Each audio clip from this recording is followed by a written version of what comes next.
come back for a follow-up or second question. Okay, so you know, to be transparent, just I'm trying to make sure we try to find the right. Can you all mute your phones if you're not speaking? Downstairs. So, you know, so trying to balance that time, and we'll keep working on it to try to make sure we respect everyone's time and get through the process. So thank you. And then the second item is regarding the questions and comments.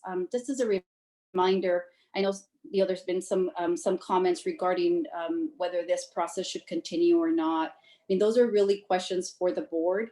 Ideally, a lot of the questions and discussions that points that you all want to bring up are with regards to the data that's being presented and the process that the facilitator is following. Okay, so we could just be mindful of that. That would be great.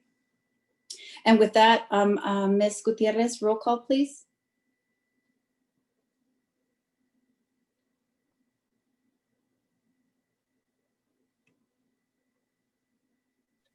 Okay, I will start with roll call. Shay Marshall.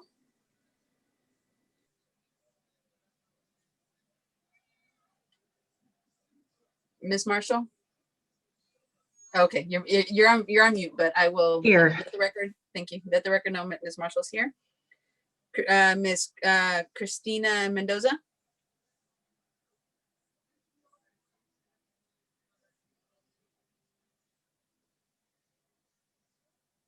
Ms. Christina Vilma Mendoza.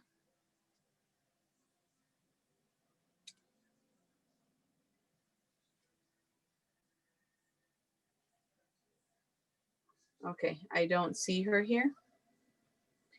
Ms. Rachel Bloom. Here. Thank you. Ms. Sue Eustace. Here. Janet Crocker.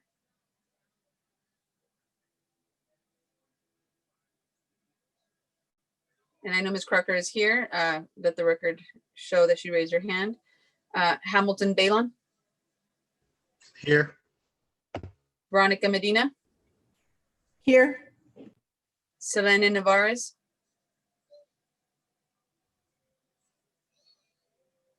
Okay, Selena Navarez.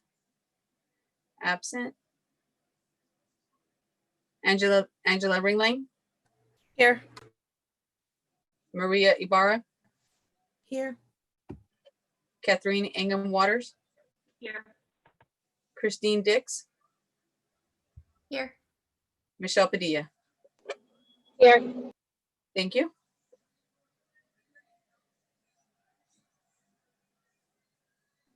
Thank you, Ms. And Gutierrez. President, I'm sorry, and sorry. Chair Member Martinez. Here. Co-chair Nguyen. Here. And Superintendent Triplett. Here. Thank you. Thank you, Ms. Gutierrez. I was jumping ahead of you there. Okay, so with that, we move to item C, which is the superintendent's welcome. Thank you, Chairperson Martinez.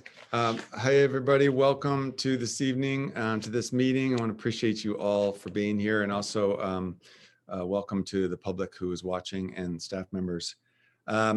Just wanted to take a minute to remind us all of our charge here and just address a couple things that have come up from community and from others. And so I just wanted to address some of those things. One is, just want to reiterate, I think it's worth us reminding ourselves every time that the reason we're here is really because we are facing a structural deficit that we've had for quite some time. And because of that, we are essentially spending more than we get in revenue. And so because of that, we really have to make hard decisions. And those decisions are not decisions that any of us want to have to make. They're unpleasant, but difficult. And so like I said last time, I want to appreciate you all for being willing to be in that difficult space and to support the process of making those hard decisions and the recommendation to the board. There's a couple, well, a second thing that I wanted to bring up is there has been some confusion around what people are calling the timeline for this. And I know it's come up in certain community comments that the timeline is rushed because it's supposed to be a 6 to 12 month timeline. So just wanted to clarify a little bit about that. In the purpose document for this committee, there is a mention of, there isn't a discussion of a timeline being 6 to 12 months, but there is a mention of the commitment of this committee could be somewhere between 6 and 12 months. So that's the 6 and 12 months that some people have gotten a little confused about, I think, is that the committee in agreeing to be here is agreeing and committing to being in this work for 6 to 12 months. And so just to clarify, the work that we are currently doing, where we're looking at data, analyzing data, applying it to a criteria, is one small part of this process. After we have completed that, that's when this committee will really think about, based on the data, what is the data telling us, but then also what do we know to be true in order to make a decision around what schools to recommend for consolidation. So the criteria is not going to be the final determinant for your recommendation. It's the way that you make sense of data and context in order to then have a dialogue together about your recommendation to the board. And then, of course, just a reminder that the board is really the one that makes the final decision based on the recommendation that comes out of that dialogue from this committee. But after that is done, then to be honest with you, that's when the real work starts. Because later this winter, spring, summer, and even into the fall, we really need your support in order to make sure that we are transitioning our communities in a way that is supportive, caring, and sensitive to this really difficult process. So your commitment of 6 to 12 months, we really hope does not end in November, December, but that it continues throughout 2021 in the winter, spring, and summer, because that's when we're going to have to do a lot of work in order to support this process. One of the things on the committee document is that will come up for this committee is developing specific transition support plans for any schools recommended for closure. So that's the type of thing that we're really going to ask and call on you all to help support us as we build those plans later on in this school year. The last thing I wanted to mention is that there's been some rumors, I know, about that this consolidation process is not going to result in a mega school. It's just simply not true. We don't have any elementary school facilities in our city that would be really, again, appreciate you all for being in this work with us.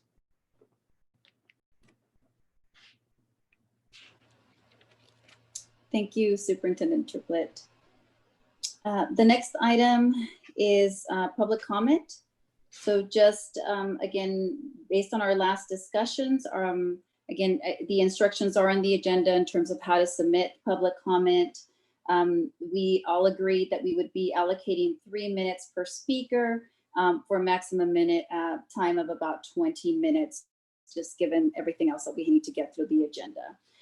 If we run out of time, then all comments that were submitted will be added to the record. So those will be attached to the minutes if we can't get through well, regardless of whether we get through or not, those are still made part of the record. Ms. Croce, you'll be reading. Will you also be tracking time, or do you need time, somebody to help with a timer? If somebody wants to give me 20 minutes, that would be awesome. Individually, they're not going to go over 3 minutes. Jody, Okay. I have, as soon as you start, I'll start the 20-minute clock. Excellent. Thank you. All right. Thank you. First public comment. Hello. I'm writing to voice my concern for the children and families of Music Elementary School. These children have been through so many stresses this year, not being able to go to school physically and play with their friends, and it is taking a toll on these children. To close a place that they can call home is inexcusable for Newark Unified. We are family at music. One of my children has special needs, and change has a drastic effect on him. This should not be happening. As a school district, this shows a negative effect on how Newark Unified can't get themselves together, and is a disgrace. Do not close Music Elementary School, not only for the families, but for the kids. Sabrina Dalton. A message from Rick Dominguez. Hello. Back in May of 2015, when the council planned on the merger of Bunker and Milani, all we heard from the council was all the new students from the new developments. We told them that there were few new students. Will this council ever listen to the ones who are paying the taxes? Where is the money that is being saved from the schools not open now? When will the junior high be made to look decent? I have followed Newark Unified School District board activity for over 30 years. I can appreciate the current financial situation as an accumulative and dire. The Newark community has made clear their priorities, which include the small town feel with smaller elementary communities. Closing a school and/or moving the sixth graders is by no means easy nor desirable.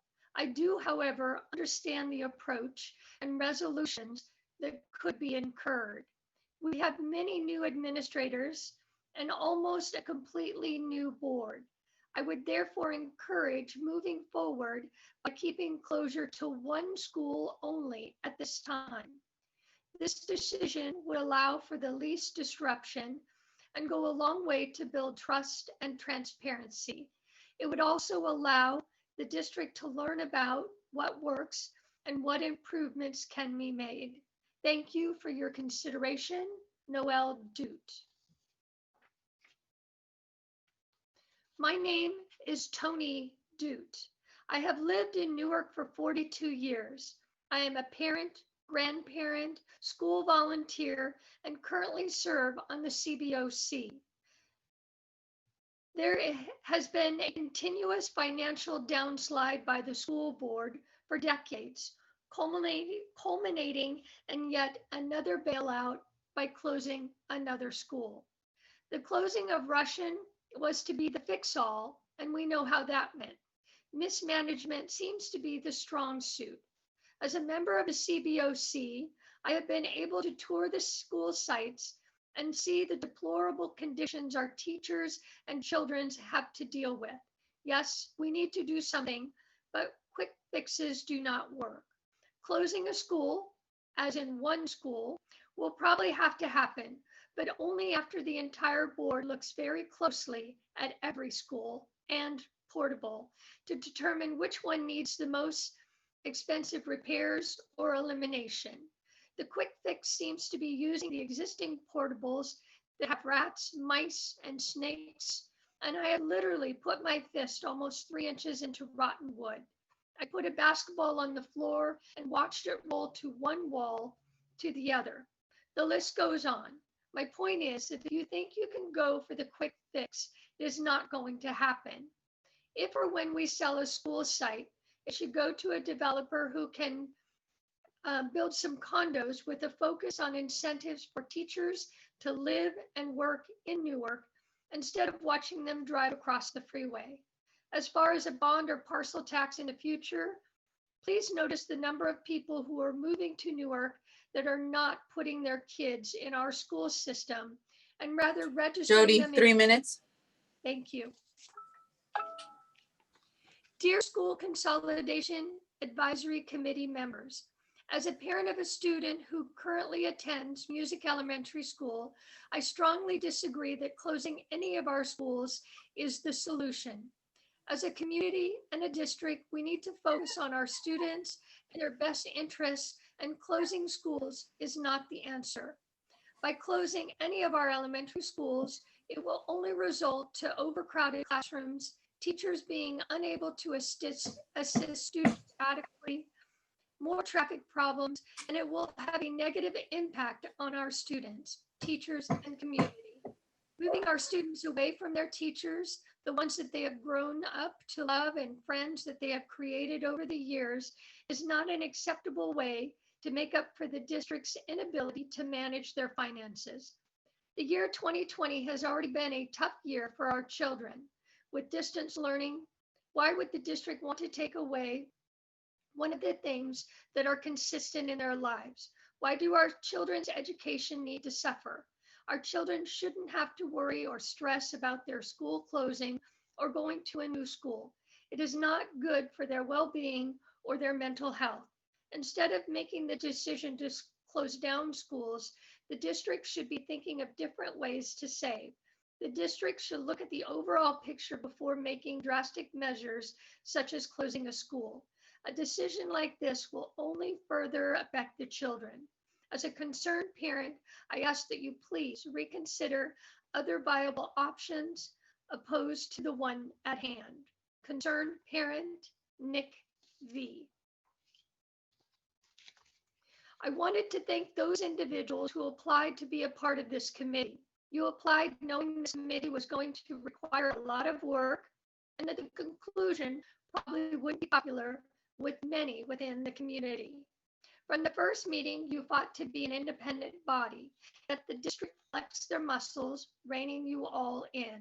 As I watch the meetings, I am disappointed, not in all of you, but in the way you're being treated. You were force-fed information and driven to an outcome, not your own. This committee was charged to develop and utilize criteria and demographic data to base its recommendations on. Instead of the facilitator providing the criteria document with the scoring scale. Furthermore, you have been given 9 weeks for this process when you were told the committed time would be 6 to 12 months. The district's manipulation of this committee has culminated with the facility portion of the criteria sheet already being completed before you have even met to discuss facility conditions. At the last meeting, many members asked questions concerning the age and condition of the portables. They were told it would be a discussion for this week's facilities meeting. Now that you've had enough opportunity to look at the ADIS facility master plan and the report from EMG, I hope you will revisit the exclusion of all portables and adjust the impact that they have on capacity scoring. And speaking of capacity numbers, the numbers assigned to Music and Lincoln are based on certain programs currently held at those sites. The methodology is not an accurate depiction of the overall capacity levels of those two sites, and perhaps there are other sites as well. Even though the ADIS facility master plan cover is dated September 18th of 2020, the plan and the EMG report are based on information gathered 2 years ago. So keep that in mind when you're looking at the deferred maintenance timelines. One issue not captured in the reports is the conditions of Wing 3 at Snow Elementary. It was noted when the Bond Oversight Committee toured 2 of the affected classrooms. There appears to be foundation issues. Literally, a ball, when placed on the floor, will roll from one end of the room to the other. When the committee members discussed the situation with the construction management team from Vanier, they mentioned the water table issues that arose during the hardcourt replacement. At this time, it is unknown what is causing the current sloping in the classrooms. This project is mentioned on the Measure G and Russian project list with an estimated $1 million price tag, but no current funding source. Finally, please confirm the list of programs at school sites. BGP does not offer Think Together. I believe the program is offered at Graham and Schilling. The Singham Waters can confirm whether BGI offers music. BGP offers music for minors, but that's not a district-sponsored program. It's paid by the PTA like other programs offered at other sites. Thank you for your time. Cindy Parks.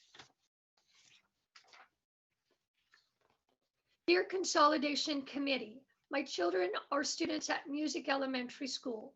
We love our school and community. We do not want our school to be closed or consolidated with another school. Please consider the best interests of the students in our school district. The children need the elementary schools in their neighborhoods. Many kids walk and bike to school. There are dangerous intersections they'd have to cross if they had to commute farther. There would also be more traffic during drop-off and pickup times. More and more new housing are being built. How does closing schools make sense? Do we want overcrowding at the schools? Smaller class sizes are better for students and teachers. Are developers' interests in the land? Our students' learning is more important than developer interest. Please listen to the community's concerns and take them into consideration. Please save our neighborhood schools. Best regards, Jessalee Garcia. To whom it may concern, please do not close Schilling. Closing our schools will be detrimental to our community. This school has 70 to 85% of the families who are low income. If this school is closed, then that would increase expenses for these families that are already struggling to keep food on the table, gas in the cars, think about increased travel to go to another school, and more. This school is in close proximity to where these families live, and if the school is closed, then there's a risk that many of these families may leave Newark. What other options have you all considered or thought about? Are there any out-of-the-box ideas that someone can try to come up with? Closing schools will increase classroom size, and how is that fair to the students who are trying to learn and teachers who are trying to teach? How will that learning be effective? Where will our amazing teachers and staff go? Either way, closing schools will lose many of the Newark community. Newark will not be a place where families want to live. Please reconsider and do not close Schilling.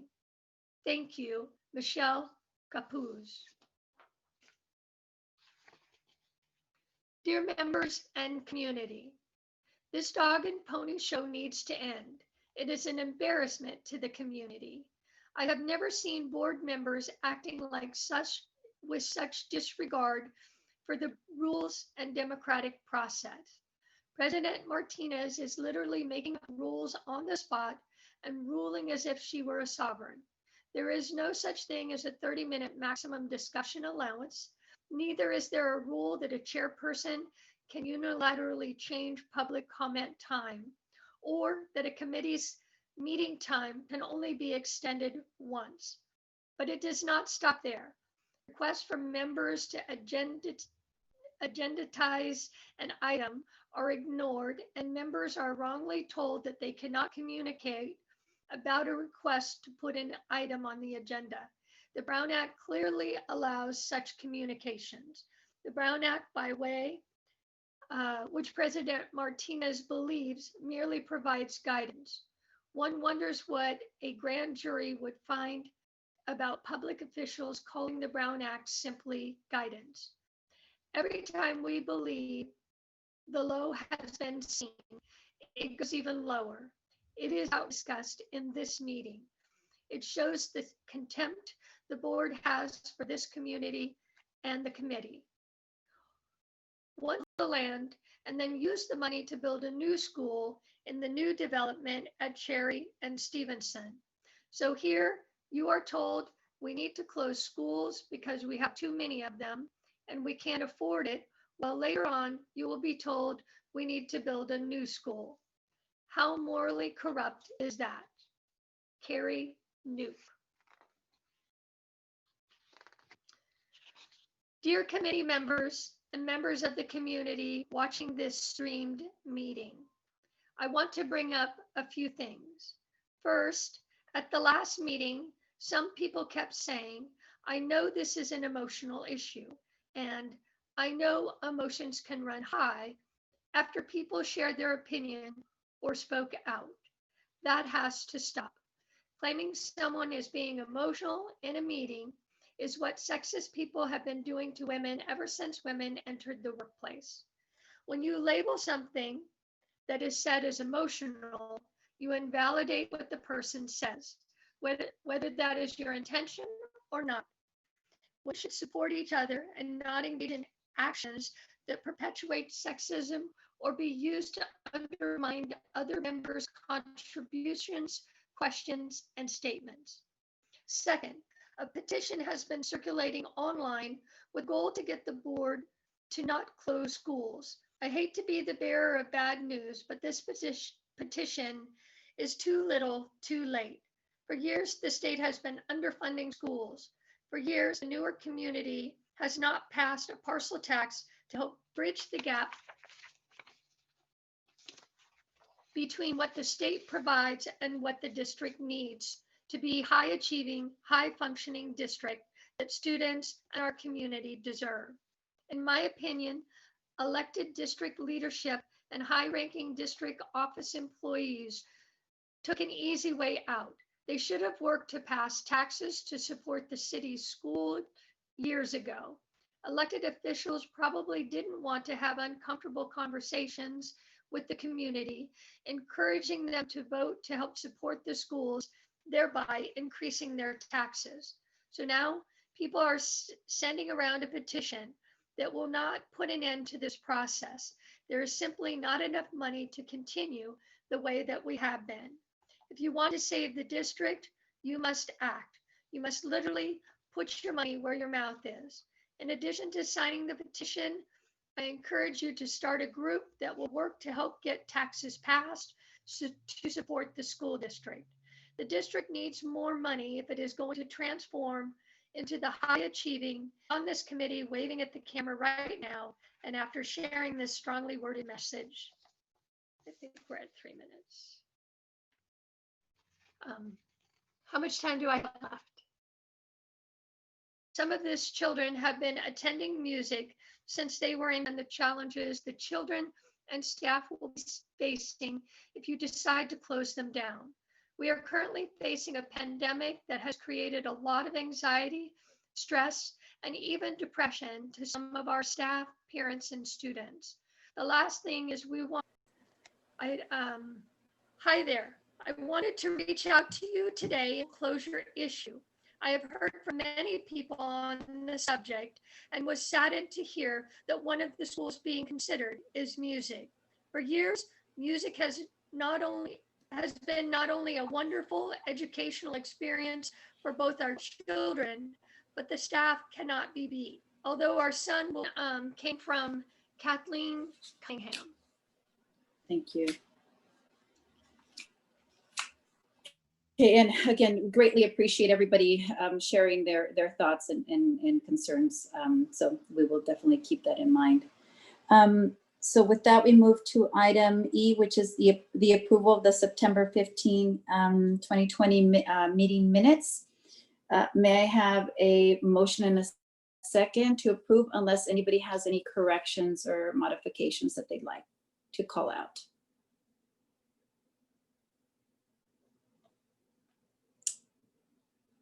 Okay, I don't think I see any.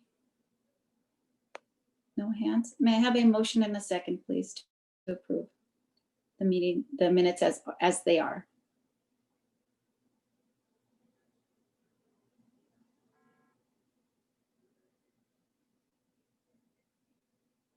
There are two hands raised. Chair Martinez, Oh, sorry, I just opened up the screen. Miss Padilla and Miss Marshall. Okay.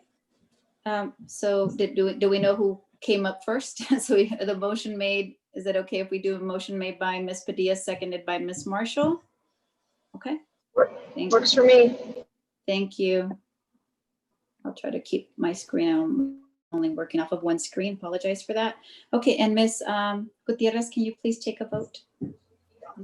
At this point, if you vote yes to approve the minutes, please raise your hand on the panelist. And I'm slowly I'll give it 10 seconds. Jody, I will be calling out the names. I have a yes from Michelle Padilla, Shay Marshall, Christine Dix, Rachel Bloom, Hamilton Balon, Angela Ringling, I apologize. Ringling, Catherine Ingram Waters, Maria Ibarra, Veronica Medina. If you can please, and Jan Crocker, thank you. If you can please take the hands down.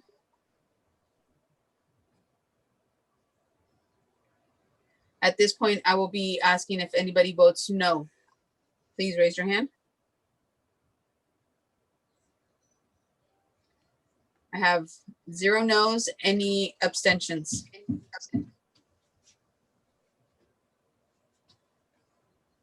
Ms. Eustace, did you vote yes or no?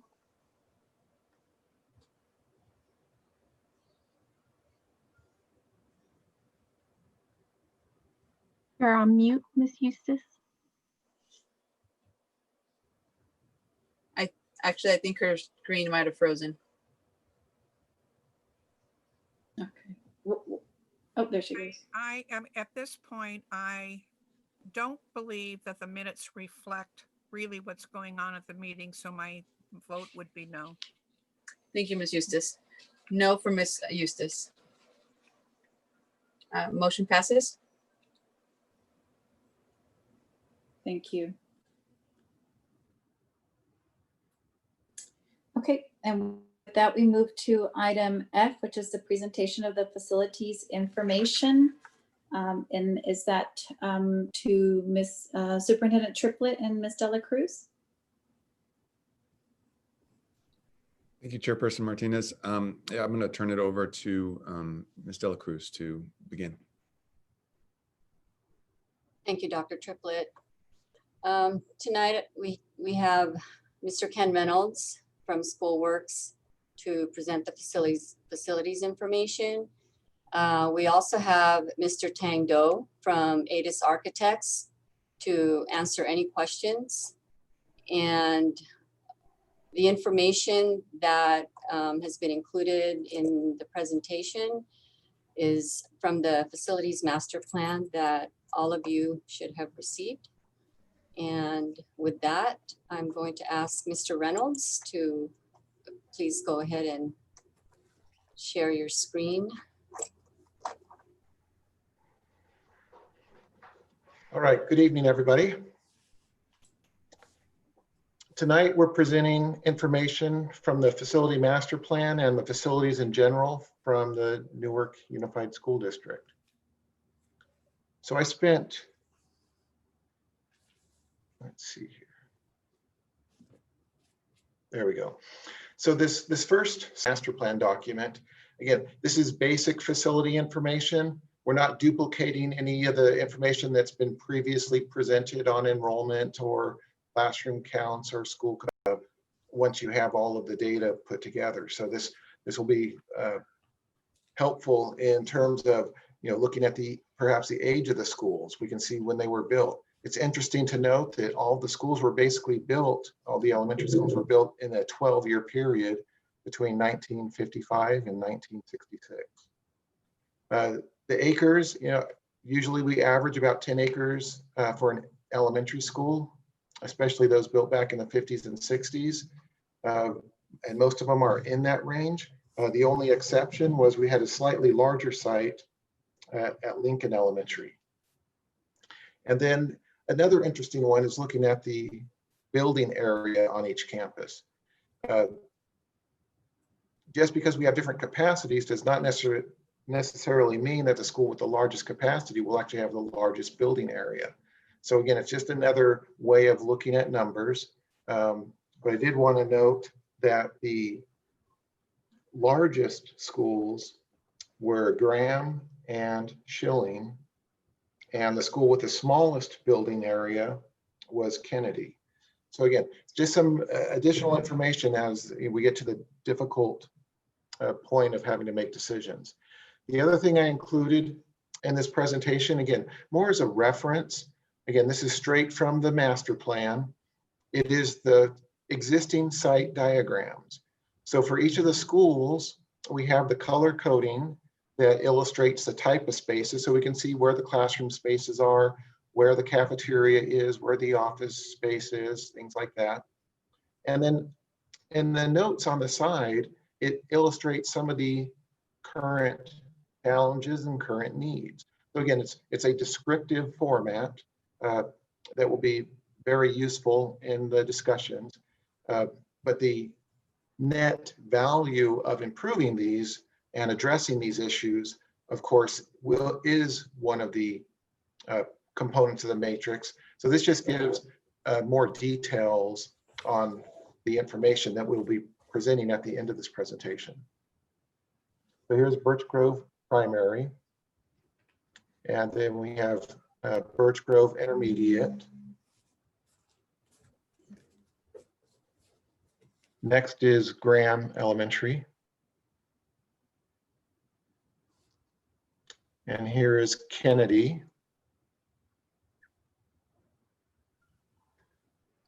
Lincoln Elementary. And then these are showing aerial snapshots for each campus overlaid with the building information. Here's Music Elementary.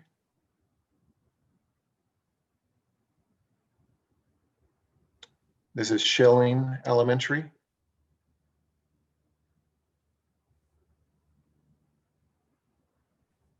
Next, we have Snow Elementary. And these are presented at slightly different scales to fit it to the page. So not every page is exactly to scale with the other schools. Next is Newark Junior High. Again, this is just presented for information. And then finally, we have the McGregor campus for alternative, which currently houses the alternative programs. So again, a lot of great visual information, especially as you get into some particular discussion items.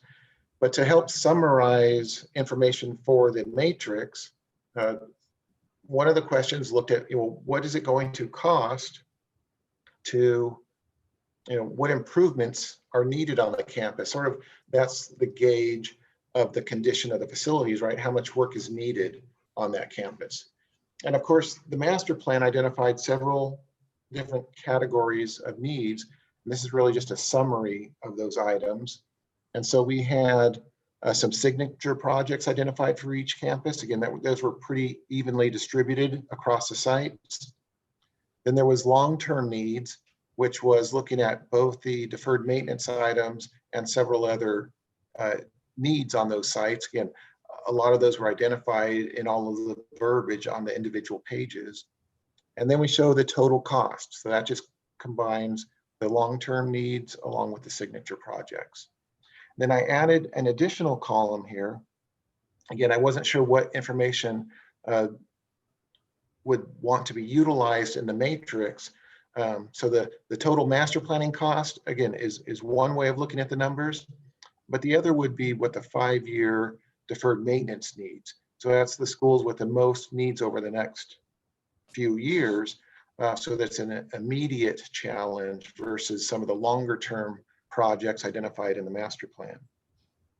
So again, the information is presented here. Again, my quick summary of the information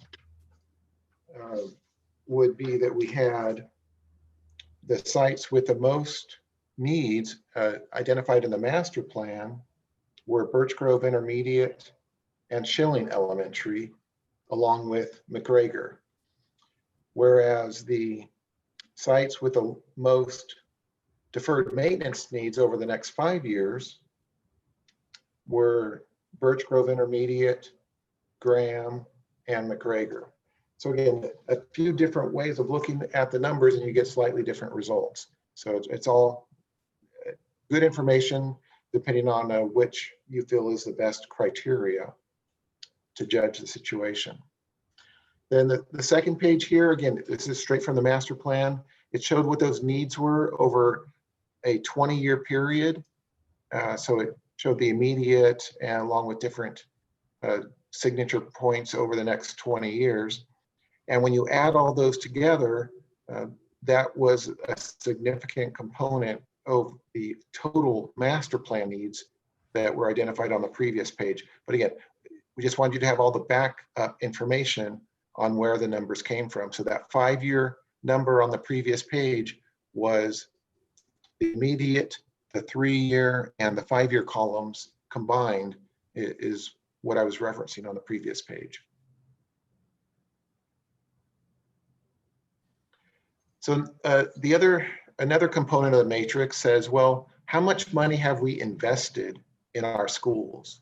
And so from the prior bond efforts, that most of those projects have been completed. It looks like there's a few items that are still in the closeout process and final payments being issued. But I believe most of these projects are actually completed as of now. And so we could see how much money was invested for each site. And the most investments have been at McGregor, Music, and Birch Grove Intermediate. But all the sites have had investments made in their facilities.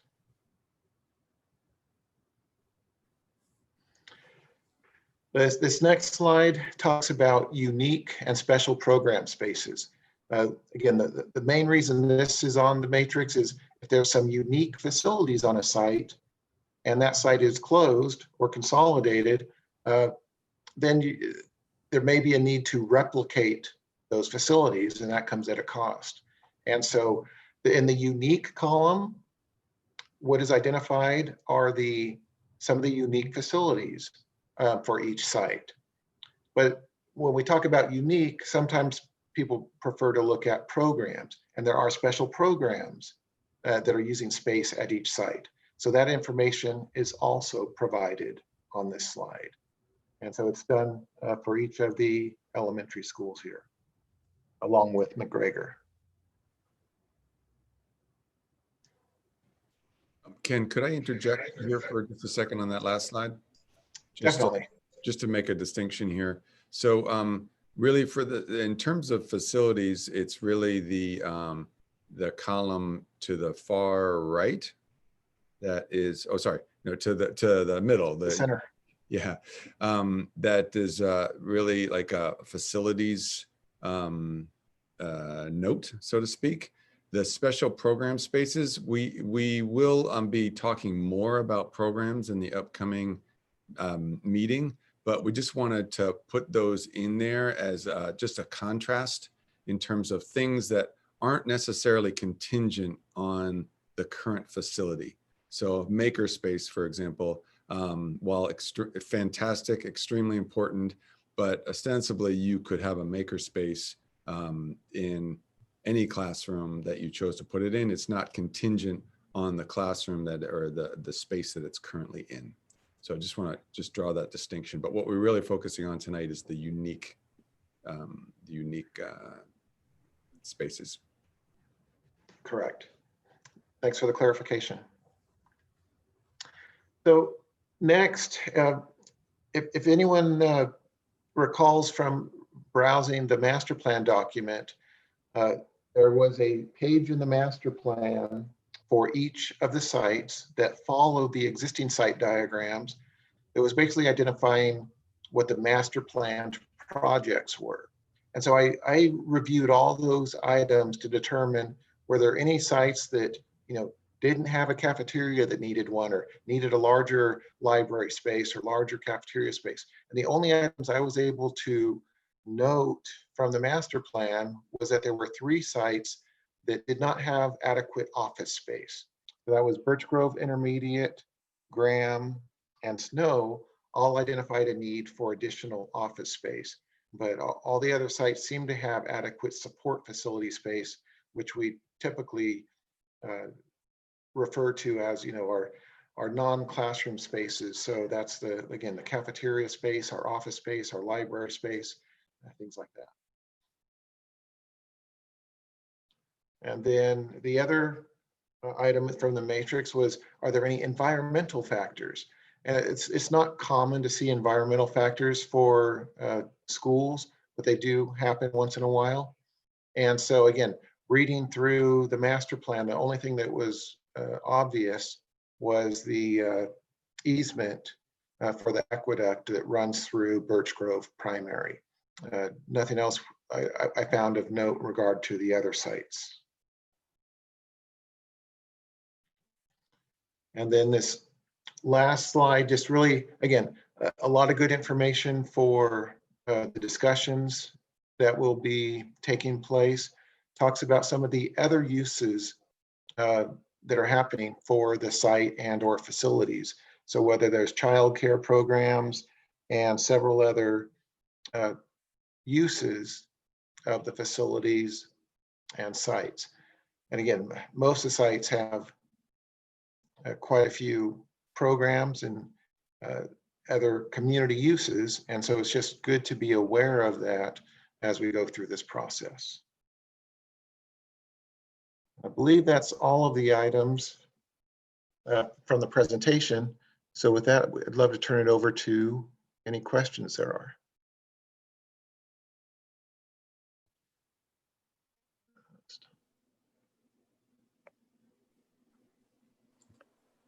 Ms. Dix?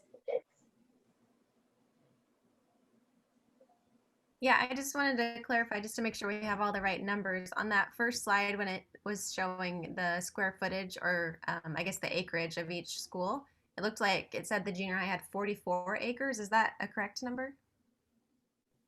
It just seemed quite large. Yeah, and that's quite common for middle schools and high schools to be in the 20 to 40 acre range.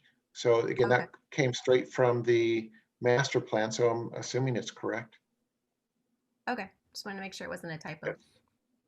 Yeah, they usually have the ball fields and things like that that are needed for the older children. Thank you, Ms. Dix. Mr. Balon? Yeah, hi. I just was wondering if this data is from the final draft of the facilities master plan, because I just recall that they were still working with like a rough draft. Yeah, I was provided a document just this past week or two, just in time to put this presentation together. So it is the newest information that was just released.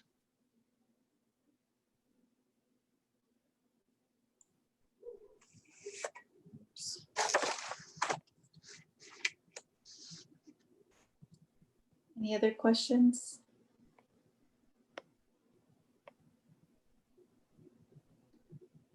There's Ms. one Ba- from Ms. Padilla. Yeah, sorry. Yeah, go ahead, Ms. Padilla.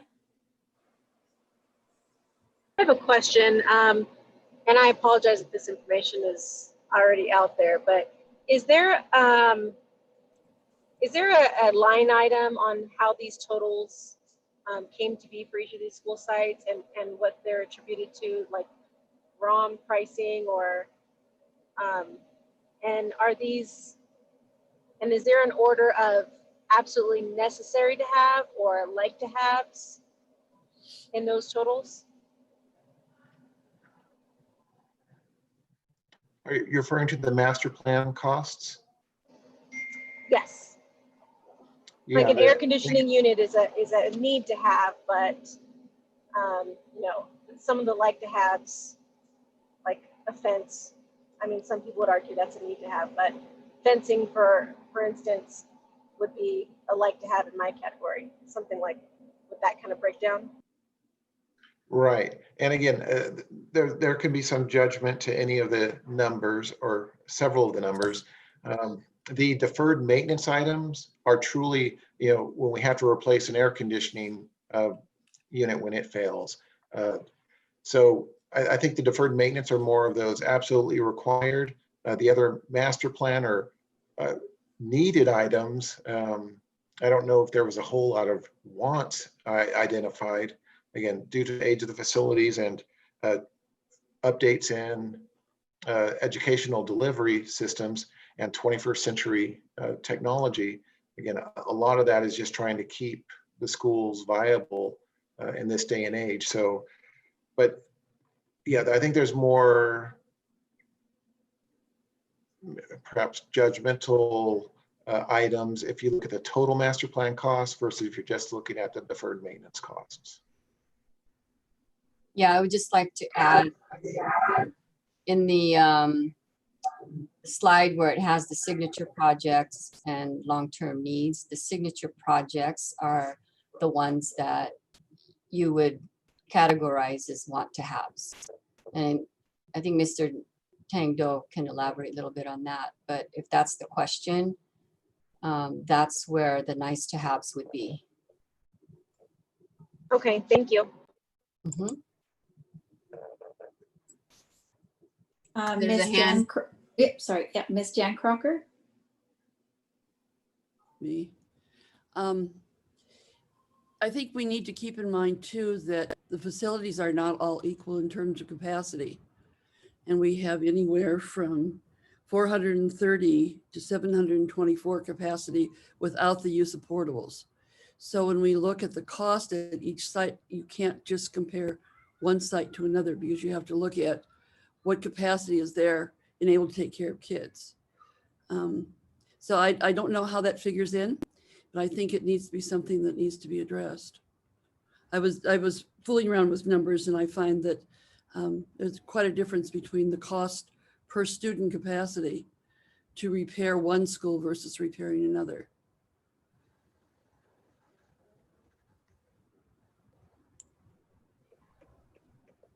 Mr. Tang Do, were you going to say something? Sorry, and thank you, Ms. Crocker, for that. Sorry, I apologize. Yeah, that's, I think, a good note to take.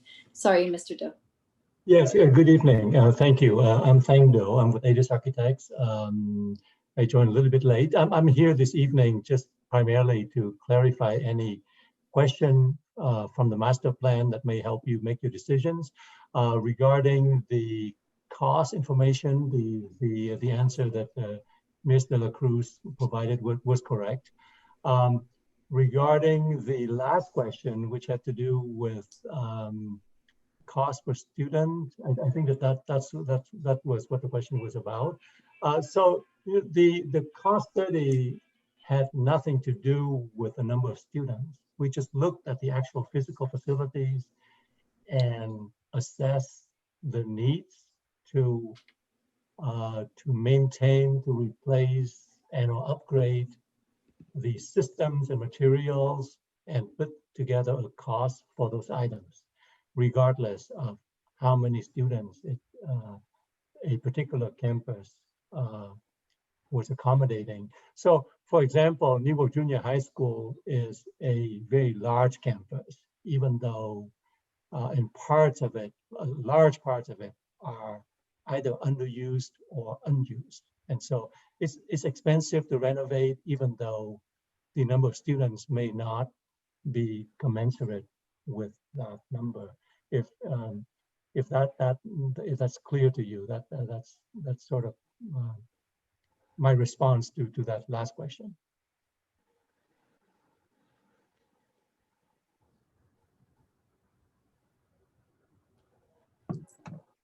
Thank you. Any other questions?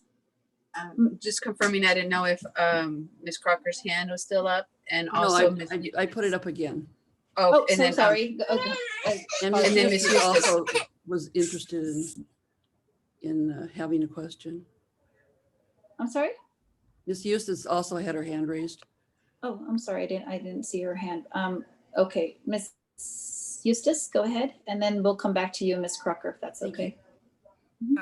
One of the things I think that even it's not facilities, but it's getting the kids into the school and getting them out of the school, the traffic, you need to take that into consideration also too, because although the school that I'm talking about could probably house more kids, traffic a couple of times a day is bad now, and you put more kids in there, it's going to be horrendous to even get your child in and out of the school, even if you're in a vehicle.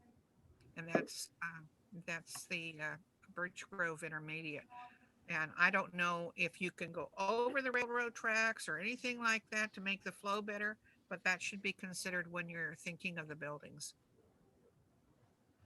Ms. Eustace, this is Brianna. That is one of the criteria that we'll be looking at the meeting that included the community impacts is safety concerns regarding traffic and safe routes to school. So that'll be part of that conversation. Thank you, Ms. Garcia, and thank you, Ms. Eustace. And Ms. Jan Crocker. Yeah, I just wanted to clarify the fact I understand the report was based on what is there, not referring to capacity. But when we look in terms of deciding what site is the sites that we want to keep or close, then capacity is going to enter into it in terms of the total cost of educating or getting facilities ready to educate the kids.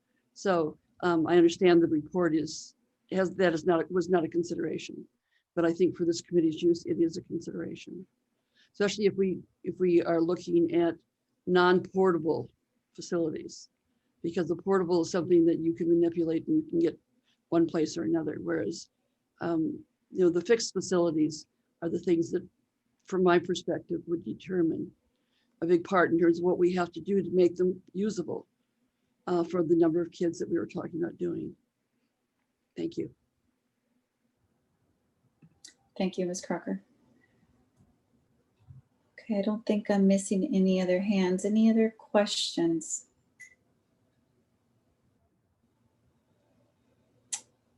Okay. So see no additional questions for Mr. Doe or Mr. Reynolds. I will go ahead and hand this over to an item G, the site analysis, to Ms. Garcia. Thank you, Chair Martinez. I just wanted to start out by saying that there were a couple of public comments, and I know there have been questions about the fact that I filled out the matrix this time instead of doing it while we were all together. And I just wanted to note that in some respects, I was channeling Ms. Bloom. She had mentioned at a couple of other meetings that this was data that was known. And so if we knew the information already, it would just be easier to plug it in. And so I thought about that, and I thought for those criteria that are, we all at that first meeting and the second meeting discussed what the criteria were. And so for those that were clear and straightforward and are very black and white, I did fill those in. Not that we are not going to discuss those criteria, go over them. If there are comments or edits that need to be made that we're not having that conversation. I just thought that that would help, since I was sending it out in advance, so that you could have that information. I want to make it clear that, again, and Superintendent Triplett mentioned this as well, this criteria and this matrix that we put together is a tool to help you analyze all of the data. It's trying to take all of the disparate pieces of information that you're getting across various reports and put it all in one location for you.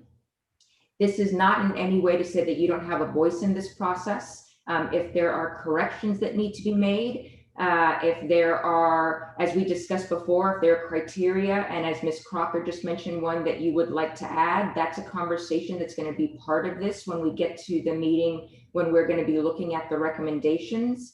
And so we can add those and consider those. This is not a document that is set in stone or that's going to make the decision for you. This document is not to say whichever one is the highest one, that's the answer, that's the one that's going to get closed and we're done with the conversation. It really is a tool that puts together all the data for you in one place to help you have an objective measure of that. But we want to ensure that you do have a voice in this process. And so we want to make clear that this document is not the final decision maker. This is for you to utilize as you are making your decisions moving forward. And so I wanted to make sure that that was clear with that. Part of that is those criteria, that the information is there that was provided as part of the presentation and in the documents that you received ahead of time. And some of them are a little more nuanced, and so we'll go through that today. If you will notice, when we received this document over email, there was a criteria that didn't have one of the scores filled in, because it isn't a black and white yes or no answer. It was really one that I felt, looking at that criteria merited some conversation from the committee. And so those that are filled in because they were black and white answers. That said, and I'm going to share my screen.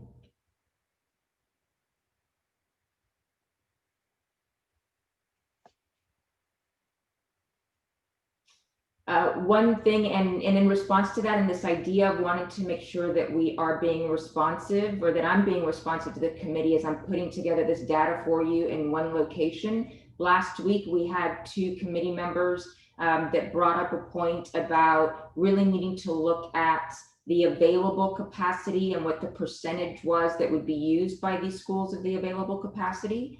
So just taking a step back to last week's data, what we had originally presented was the 3 schools that were nearest the school in question and that had the most capacity available. And the comment was that we really needed to focus or look at those schools, not just in the capacity that was available at the schools, but how much would be used if one of the schools was closed and was going to be using that capacity. So for example, we have Birch Grove Primary, which we noted last week had 457 projected enrollment in 25-26.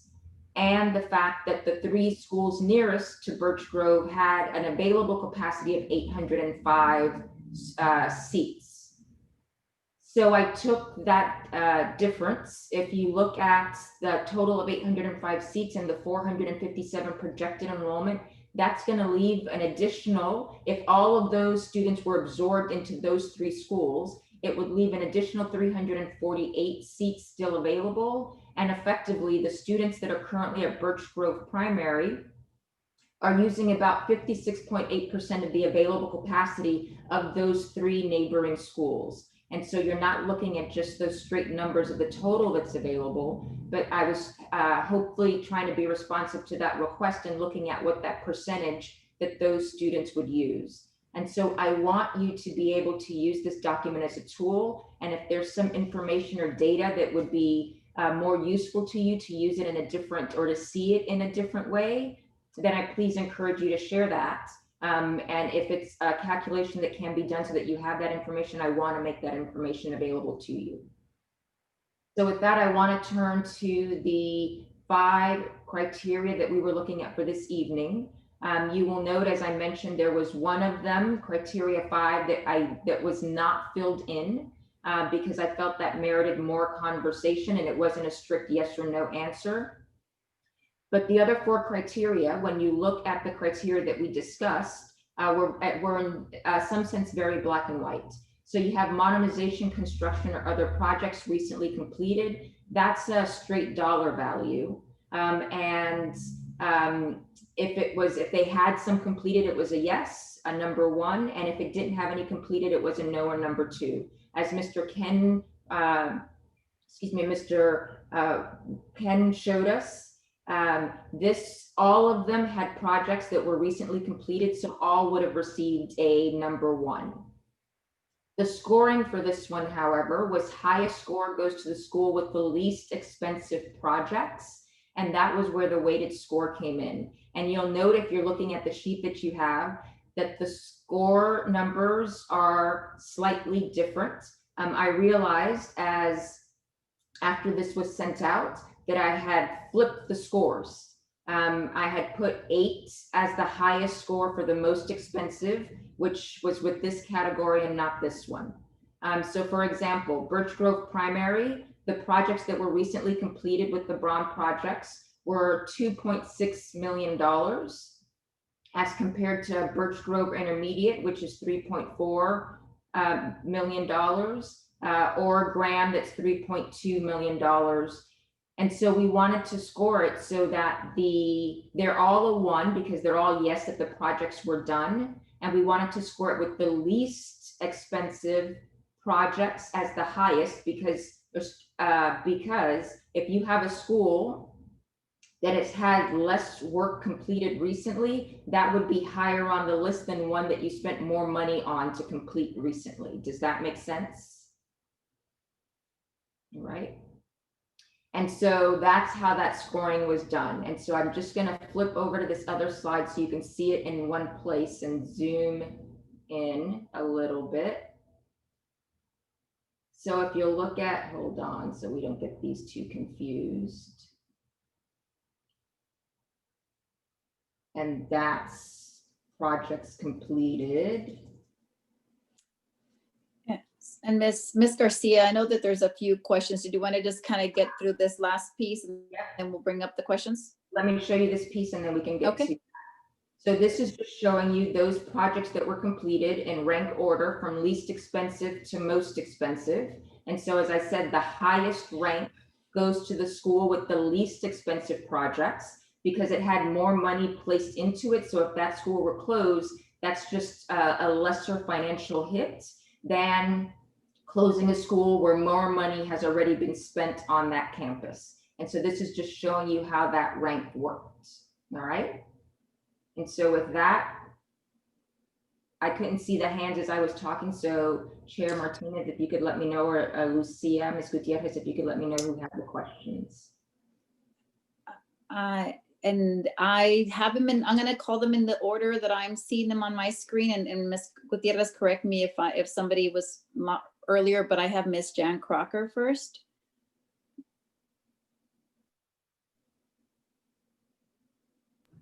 Thank you. First of all, I truly appreciate this form. I like to manipulate numbers in ways that makes it reasonable and able to see connections from one set of data to another, and I really appreciate it. I do question the use of capacity, including the portables.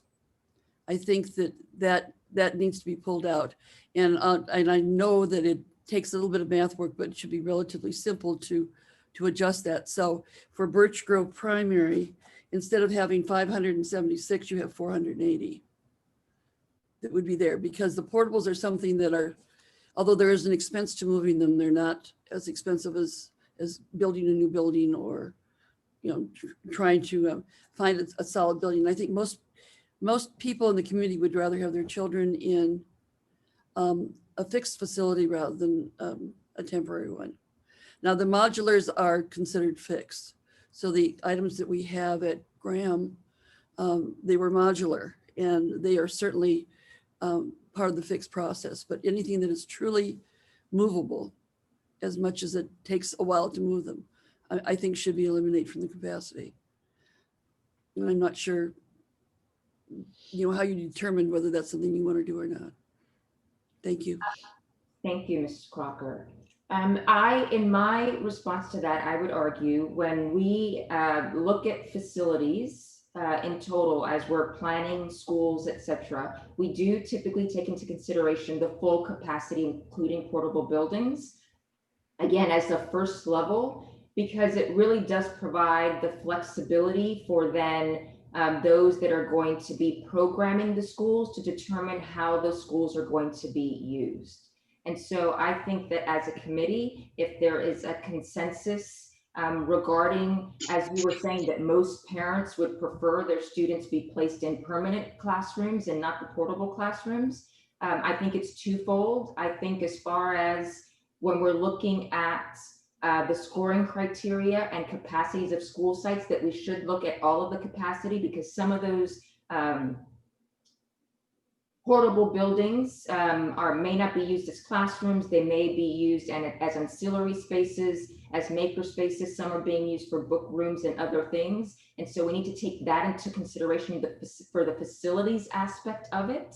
But I think it would be appropriate for the committee, when we're having that conversation about the recommendations to the board, for one of the recommendations to the board to be, if schools are being closed, and students are being dispersed or disseminated across various schools, that the recommendation from the committee is that the board only utilize the space to house students that are in permanent facilities, and that those portable facilities be used for ancillary spaces, storage spaces, whatever those things are, and that they not be used to house the students. So I really do think of those two things as two separate things. We want to know what the full capacity is on each one of these campuses as they are.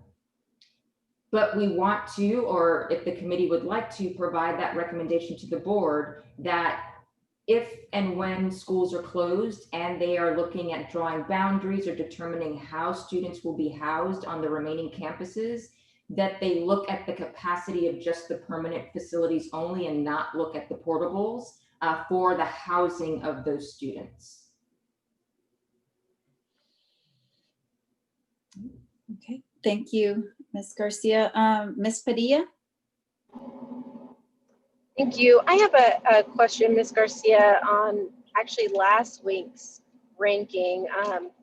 Birch Grove Primary and Birch Grove Intermediate, at the schools that you're counting as in close proximity to them, you're utilizing both Birch Grove Intermediate and Birch Grove Primary for each of those schools. Obviously, they're really close in distance. Are we using the assumption that these would go back to a K-6 school if we're absorbing the primary or the intermediate? I just wanted to clarify that assumption. So in the way that they're looked at in the criteria, they are two separate schools with two separate facilities. And they're not looked at as a potential co-unit as far as students are concerned. So they're each are showing their own capacity for that reason. Again, I think that is where the voice of the committee and that discretion of the committee comes in. If that's a consideration that you would want to make as a recommendation to the board, that they combine the school so that on whatever campus remains, whether these are closed and it's someplace else, etc. But if you'd like them to be a K through 6 or a K through 5, depending on the junior high school conversation, then again, I think that's a recommendation as far as the educational program that would be made by the committee to the board. But for the criteria, we're looking at them as two separate facilities that have available capacity, and how they are then programmed by the district is the conversation that the board will have to have and the community will have to have, and that could be part of your recommendation to the Board of Education. Okay, thank you.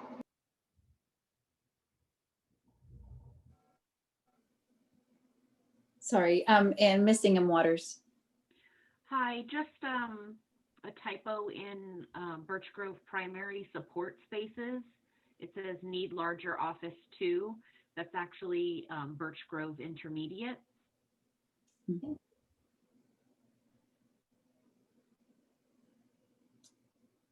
And again, that's, I am certainly fallible, so I appreciate that. Thank you. I also, again, mea culpa. It hit me while Ken was presenting his presentation that the cost for the deferred maintenance was actually already included in the cost in the total long-term costs. So when you look at the spreadsheet that you have, you see a total number that included, that basically added the long-term needs plus the deferred maintenance cost. And so I made that correction on the sheet that you have here. And when you get this version for next week, it'll have that number, but you'll see it. The only effect it had on the weighted scoring was it actually flipped. Birch Grove Primary was 3 and Snow was 4. So it flipped those around. But I wanted, again, for Miss Ingram Waters, who caught that one for me, I am far from perfect. And so I did make that correction. And since she brought that one, that item up, That was another one that, as you see, that I did fill in because it was a very straightforward, do support spaces have sufficient capacity to meet the current and projected enrollment? And that was a yes or a no answer based on what is stated in the facilities master plan. And so they only identified, as you saw in the presentation, a couple of school sites that needed additional larger facilities. So that was Birch Grove Intermediate, thank you, Ms. Ingram Waters, that needed a larger office, and Graham that needed that larger office. So for the rest of them, that's why you saw that they were listed as NA on here. Oh, excuse me, and Snow. And so those are the ones with the 2s and the others don't. And then questions on that one. Right, we still have more questions, so. Got it. I don't see any. Okay, sorry. So Ms. Shea Marshall? Hi, yeah, I had a question about the criteria 5 and 6.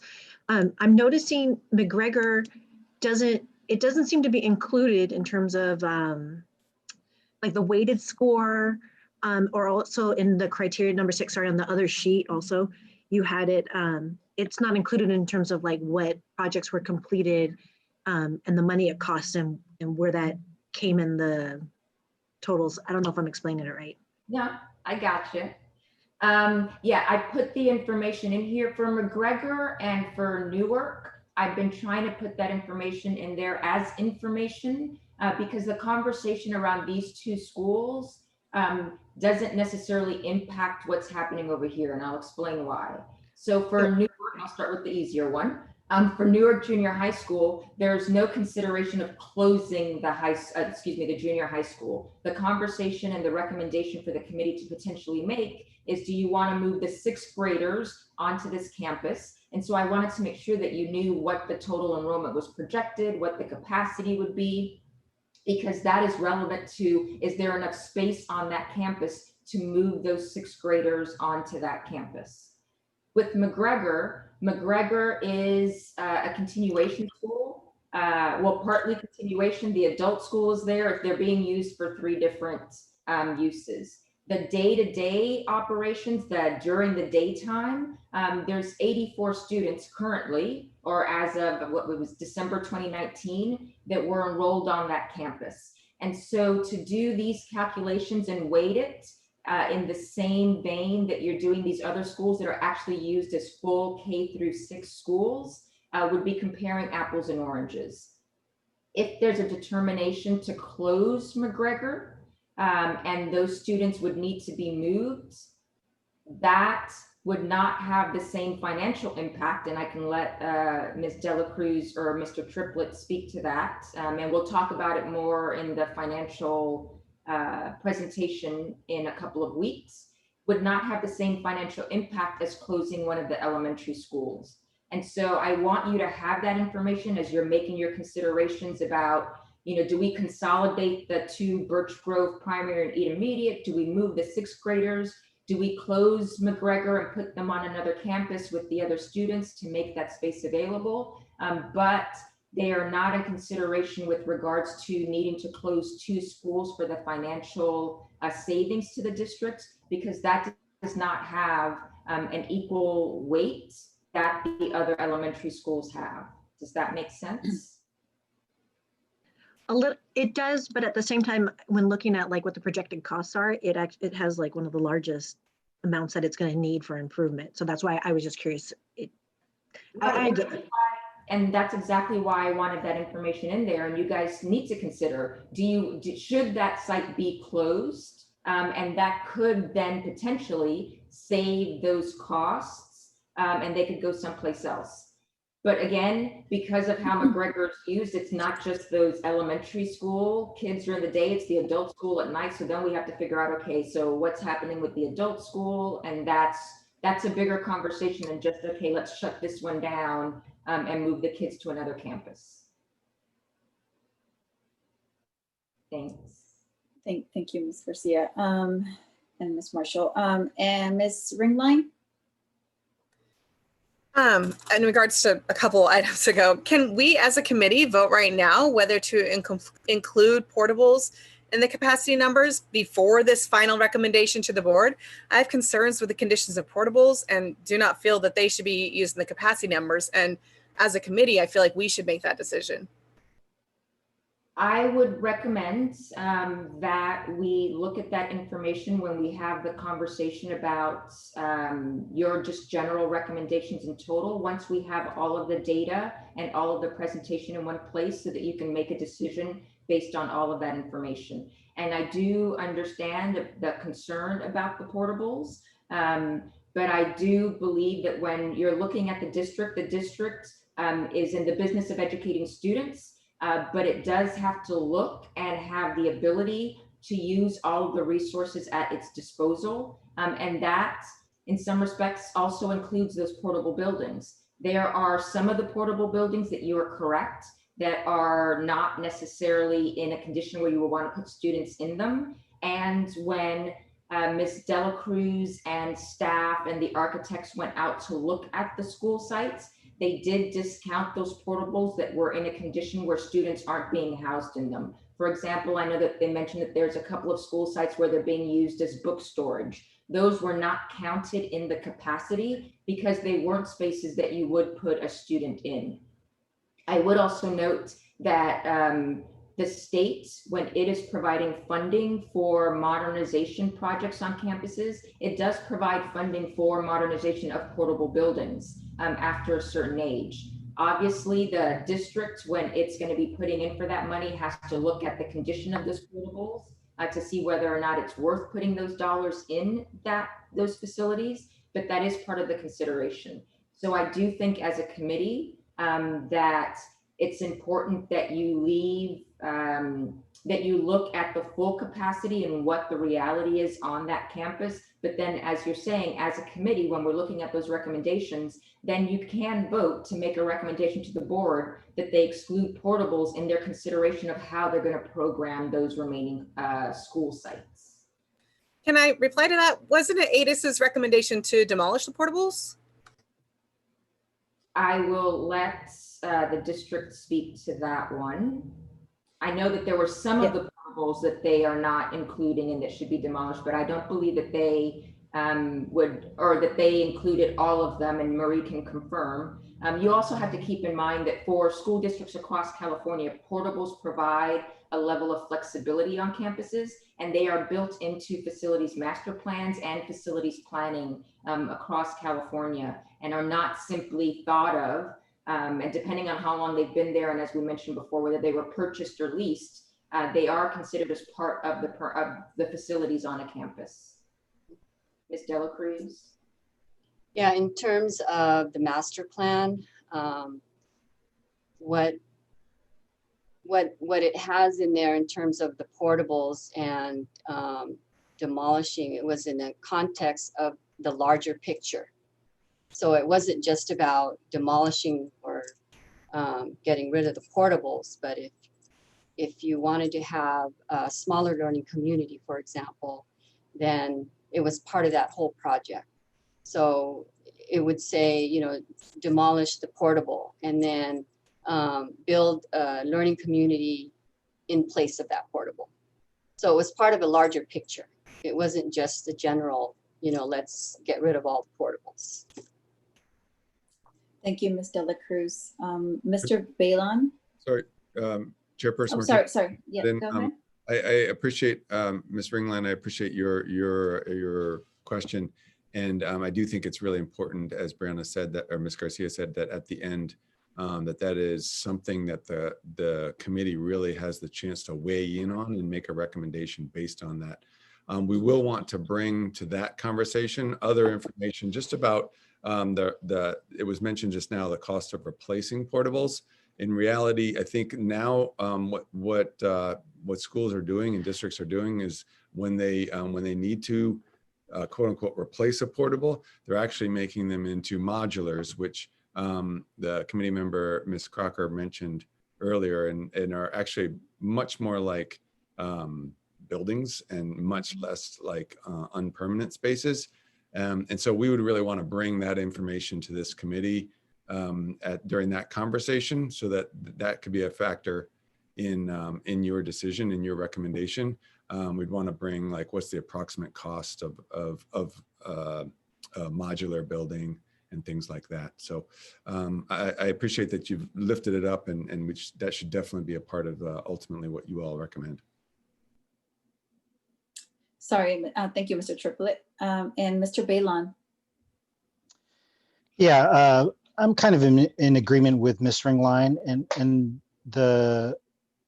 what I'm wondering is, because if we're looking at this data and it seems a little bit unclear about the extent to which modulars, the cost for that, whether or not they're going to be removed, the whole notion of them being these temporary buildings, and this really humongous decision to decide to close a school, and when we're including the capacity, and I can't recall off the top of my head which campus had like twice as many portables. I'm wondering if there is another set of data that we could look at similar to this that doesn't include that, that doesn't include portable capacity, just to look at, in making this decision, because the portables being temporary, not really knowing the costs, not knowing, whether they're going to be utilized, and we're wanting to shut or we're considering shutting a school down. That's a lot of ifs and a lot of questions left in my mind, at least, about what the real impact is. And I think that's something that's important to consider. Thank you. I think if the conversation is, we'd like to see what the capacity is on a campus without the portables in order to help us determine which ones might be more of a recommendation to close because they have a larger capacity of portables on them. I think that's a criteria or some data that we can look at. I would just caution that information not be used to say that there's insufficient capacity across the districts. And so that because we've looked at the total numbers, and even with the removal of the portables, there's that sufficient capacity. I do, again, and I think echoing somewhat what Superintendent Triplett mentioned, while they are potentially portables right now, part of some of the discussions and costs, et cetera, are to replace some of those. And so again, that total capacity would not necessarily change on a campus. There are costs to doing that, and whether those costs and that ability to turn those into more permanent type modular buildings or permanent facilities happens a year from now or 5 years from now, whenever that might be. I think that's why I'm cautioning you against disregarding the total capacity of the campus, because the makeup of how that capacity is established right now, whether permanent facilities or portables, is something that, as part of the cost, et cetera, could change if they are replaced. Ms. Garcia, so I think I'm going to just try to summarize. It's fair to say the guidance from the process, and because of how the district allocate and how we receive money, we really do need to look at the whole, right? Because that's how the district and therefore the board will be looking at the data. With regards to the recommendation, it's and I think we probably can have, right? We could just maybe do a line item that says, and here's in fact, I think you showed it, the without portable capacity. And I think that is part of an earlier conversation, Mr. Balon and Ms. Ringline, that is available for that discussion that you will have, which you will say, hey, Kirk, scenario A says you've got X capacity, but here's our recommendation and here's why. I think it doesn't have to be an either or, because I think we need the complete picture, but absolutely the committee is in full right to say, here's the different picture and here's why we're recommending it. Yeah. Is that, yeah, so, So okay. Certainly I just, Sorry, and I know sorry, vice chair, so co-chair, member Wade, so you've been trying to get a word in. I'm sorry, I apologize. Go ahead. that's okay. So yes, to that point, I just wanted to make a comment and maybe a recommendation and see if the committee would be okay with that. Is that yes, we did present information in regards to capacity and the number of portables that we were counting in the capacity as a separate line item. So to that extent, if the committee would be satisfied if we could have another spreadsheet like this, Brianna, Ms. Garcia, in terms of having it, without the capacity of the portables, so that the committee can compare the two, and then that way they can have the data that is relevant for discussion in terms of, if they want to be removing portables later on, or if that's their recommendation. So how do you guys feel about that? Thank you. Thank you. Does that work? Just having, I think Mr. Balon and Ms. Ringline had asked the questions so providing that additional set of data for the discussion. Does that work for you all? I can do that. I will see if I can build it into here so that you have it all in one place, but if not, I'll create a duplicate so you have two side by sides. Thank you, that'd be great. Yeah, if I may, just real quick.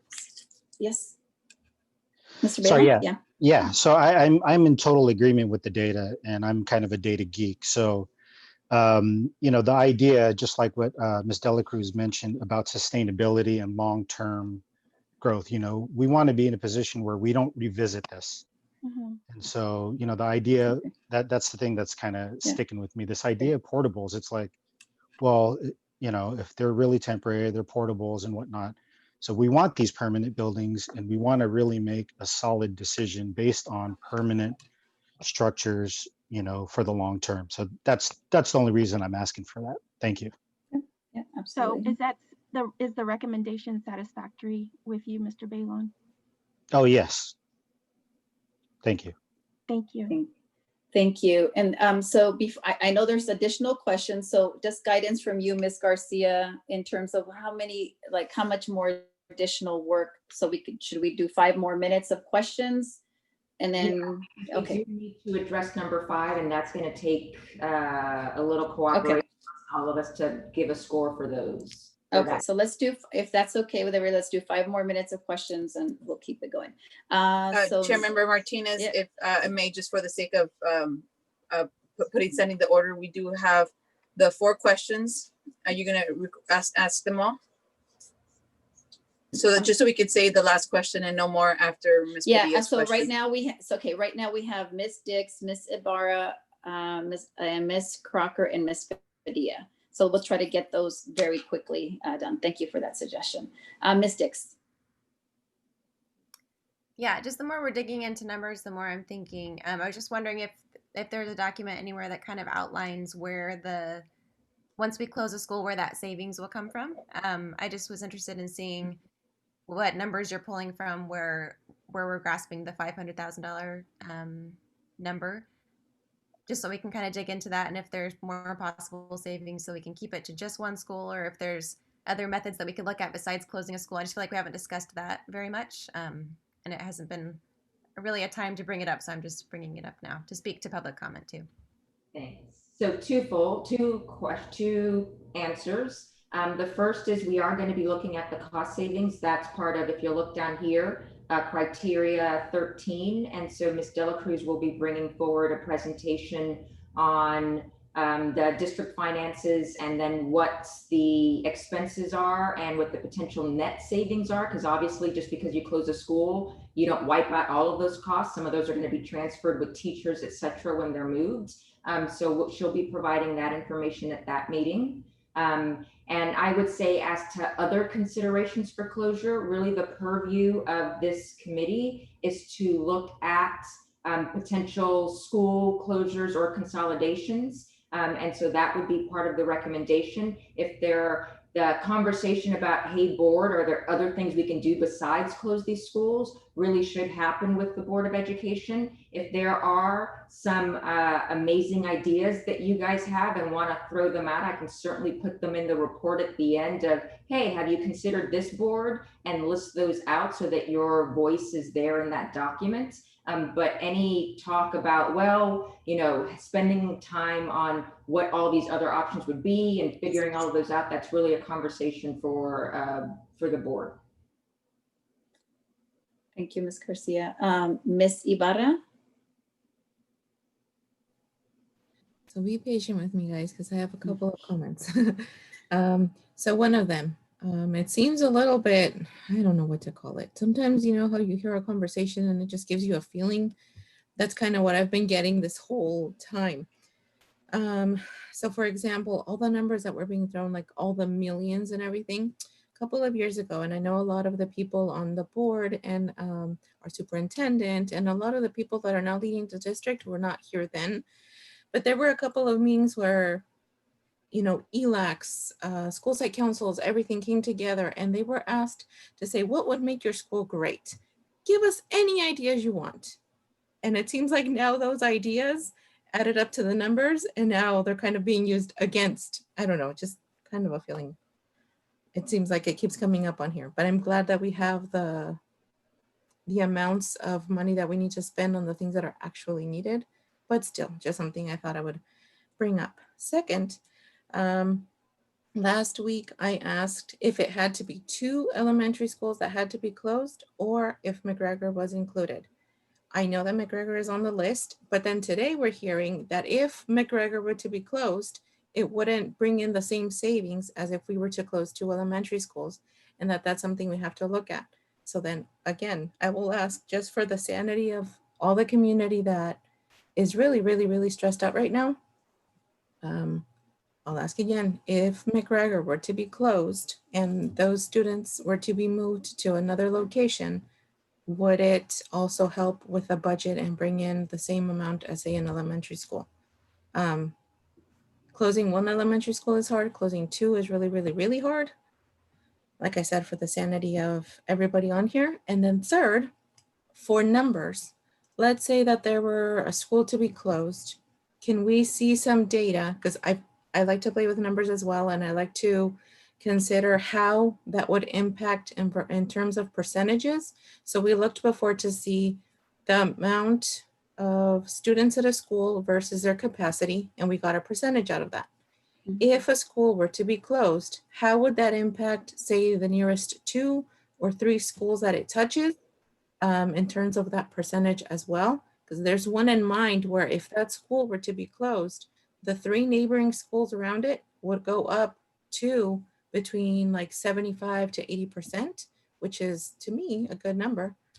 So I think it's data that's valuable and something we should look at. Thanks, guys.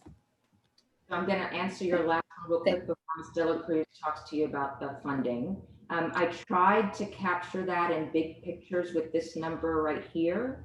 So this is showing that if, for example, Birch Grove Primary were closed, it would use up 56% of the available capacity of the other schools. And so that means that of that 805, it would use up, you know, a little over half of that. The hard part to tell you how high up the other schools would go is that trying to figure out, you know, do you take these kids and send them, you know, all to Graham and then only the leftovers to music? How do you split those up in order to be able to do that? So that's the only difficulty with trying to give you a percentage of if Birch Grove Primary closes, then that means that Birch Grove Intermediate would go up to a utilization rate of 70% versus Graham at 80%. That's part of the conversation that has to happen when they figure out where the boundaries are going to be drawn. And so there's no way, based on what we're looking at right now, unless we just make an assumption of some sort, to say how it would impact an individual school versus here's the 3 nearest ones and how that would be an overall impact for that. So, Ms. Garcia, I'm just trying to keep us moving here. I was with Ms. Dela Cruz, and because I think it's just, you know, I know that that's a data that we did review, but if there are some additional questions, you know, maybe email, if there's still questions even with that review regarding that capacity. For example, for Ms. Ibarra, should she email us? Well, I think that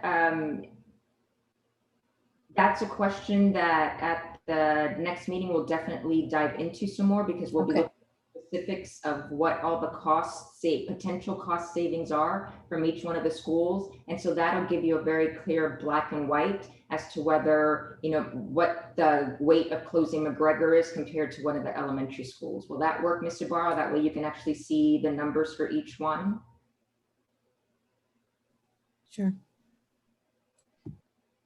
We will be going in more detail. Is that the next meeting already, Ms. Garcia? Or we'll be going over the financials? Yes. Okay. So that should, that exact thing should come up at the next meeting. Thank you. Ms. Crocker. Yeah, I only wanted to speak because I wanted to address the comments made by modular classrooms. When we put the modular classrooms in, they were called modular because they came in sections rather than being built on site. So they are considered permanent, established things. They cannot be moved as a portable can be moved. So although I know the report indicated modular classrooms, we as a district have always treated them as any other classroom that's been built. So it's not something that should go against or be not considered because of the way it was constructed. It is a permanent facility versus the portable that we could move from one site to another. Thank you. Thank you, Ms. Crocker. Thank you, Ms. Crocker. And Ms. Padilla. Hi there. I have a clarifying question. Is the cost to replace the portables included in the deferred maintenance number? No, deferred maintenance would not include replacement of portables. Deferred maintenance are things that would need to be done in order to keep existing buildings up and running, like, you know, an entire roof that needs to be replaced, or an HVAC and air conditioning unit that needs to be repaired or replaced. Those are considered deferred maintenance. The cost of replacing a portable would be a construction modernization type cost. Okay, so that the cost to replace any of these portables is not included in any of the values that we looked at earlier today. Just clarifying that. Well, no, there are, and Maria, I'll let you unmuted, so I'll let you answer. Yeah, so in the facilities master plan, in the long-term needs and the signature projects, you'll see replacing portables, but again, that was part of a larger project. So it's not just about the cost of replacing that portable. It was about replacing that portable, and then what would replace that in terms of enhancing that campus. Yeah, so I don't know if Mr. Tang Do is still here, but I was gonna say that's the way that the facilities master plan was built. So Ms. De La Cruz, just to and again, I am trying to keep us moving because I'm trying to honor Mr. Bailon's request not to extend again. But so if there is maintenance work that has to be done on the portables, would it be part of the deferred maintenance plan? Because I think that's a direct, you know, is there any money in the deferred maintenance plan that would go to fix portables? Yeah, it's in the summary pages, the details of that in the summary pages that were sent out. The cost of some of the repairs for those portables are in there. Yes. Yeah. So I think it's repairs to the portables. It would be part of the deferred maintenance. If it is going to be completely replaced, that's a modernization project. Does that help, Ms. Padilla? Okay, great. You kind of extend, okay. All right. Sounds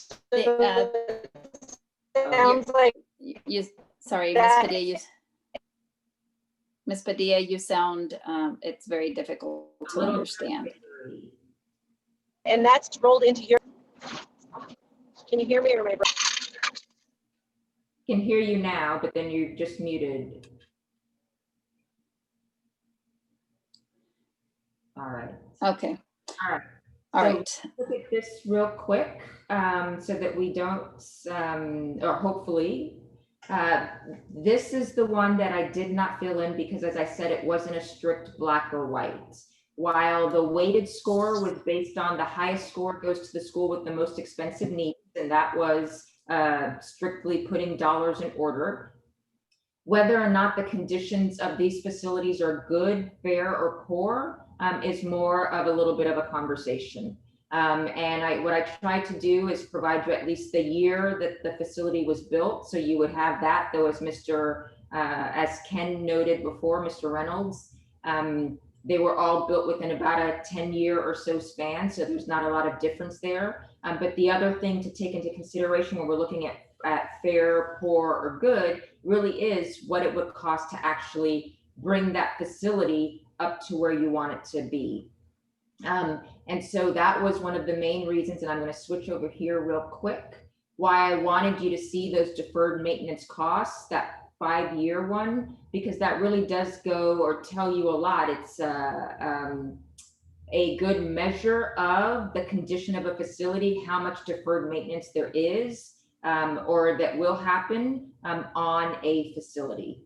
And so I wanted to keep or have you keep that in mind as we're thinking about this. And based on the information that you've heard and that you saw through the facilities master plan, and looking at these conversations and looking at the projects that have been completed, the work that would be needed, or the spaces that are unique or not, and any work that might be needed to deal with capacity, what you were thinking of with the idea of good, fair, or poor. And maybe given the time that we have, and because there was just so much information thrown at you, I would like to make a recommendation, and we'll see if you guys shake your head yes or no. I would like for you to have the time to consider this a little bit, to look at what's in that facilities master plan and what these costs are. And then when we come back at the next meeting, the first thing we could do is I can figure out a way to take some kind of a poll, and I'll think about the best way of doing that to try to get your 2 cents and your input on whether you think each one of these facilities is in good, fair, or poor condition. Does that sound like something that would work? That way you have a minute to just take that all in a little bit more before we try to go through this here. All right. If I may, everybody can just do a raise of the thumbs up. I saw a couple of handshakes and a couple of thumbs or head shakes. All right. So we'll have this information. You have the facilities master plan. I will ponder a bit and maybe have a suggestion or two about what I think might be a good way to try to delineate that. And then we can have that conversation and try to score those next time we get together. All right.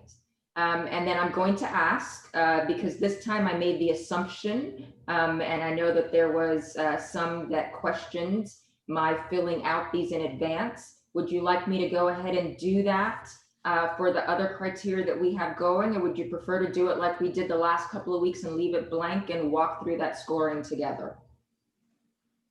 So let's do it this way. If you'd like me to, if you're okay with me filling it in just so that you have that data for the ones that are black and white, if you'll give me a thumbs up.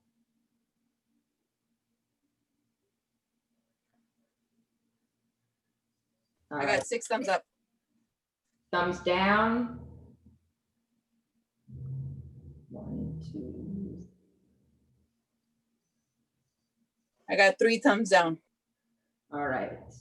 So I'm going to fill it in. Again, that doesn't mean that's set in stone. If we have a conversation and something you guys feel it needs to be changed or not scoring right, we want to have that conversation. I'm not putting these in here in order to make any determinations for you. I was really just trying to provide you with that information so that you could have it to consider, since those items really were just a black and white, either yes or no, or a scoring based on numbers that were there. Okay. All right. So with that, Chair Martinez. Let me stop. Okay. Oh, sorry. Yeah. Yeah, I was having a hard time just seeing everybody. I couldn't see everybody. Okay, thank you. Okay, so this last item we are going to tack on then to the next meeting. Is that what I'm hearing? Just that scoring. So we'll score that one with, and we'll have that conversation along with those last four that we're looking at. Okay. And so with that, we move to item H, which is the teeing up of the next meeting, which is on October 8th. Can you please just remind the committee the topics for that meeting? So we'll be looking at both of the last two items. So we'll be looking at education and support services, providing you with the programs that are on the campuses and the different programmatic and educational factors that you'll see on those campuses so that you know what's being taught, if there are any special or unique programs that might need to be relocated, etc. So we'll go over that. And then Ms. Dela Cruz will provide a presentation on the district's finances, just so you have a general picture of the budget, and then looking at what the costs are for the various campuses and the potential net savings if that campus were to close. So again, you have an idea of where they came up with the $500,000 number, and how many schools would need to be closed, or which schools would need to be closed in order to meet that number. So we'll be looking at those two and looking at those criteria at the next meeting on October 8th.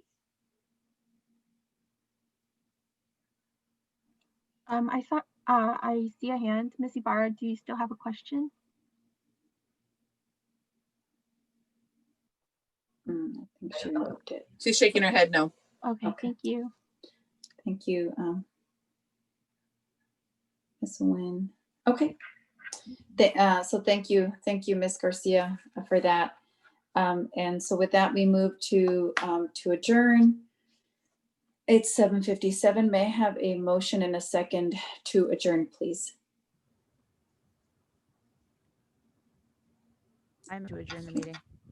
If you could just unmute yourself and, okay, well, I have actually Ms. Medina and Mr. Bailon. So Ms. Medina with the motion, Mr. Bailon with the second. If if it's a yes, please raise your hand.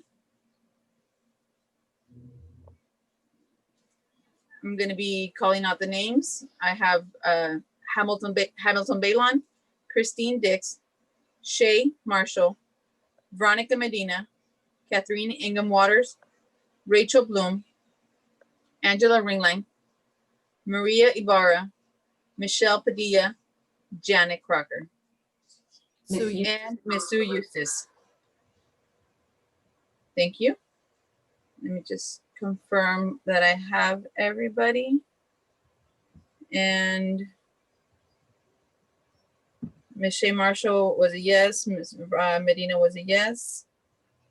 Unanimous. Okay. Thank you, everybody. As usual, a lot of information. Please, feel free to reach out if there are some additional questions that you may have. Okay. Thanks again, and meeting is adjourned 7:58. Thank you, and have a good evening. Thank you, everybody. Thank you. Bye, everybody. Have a good night. Good night, everyone.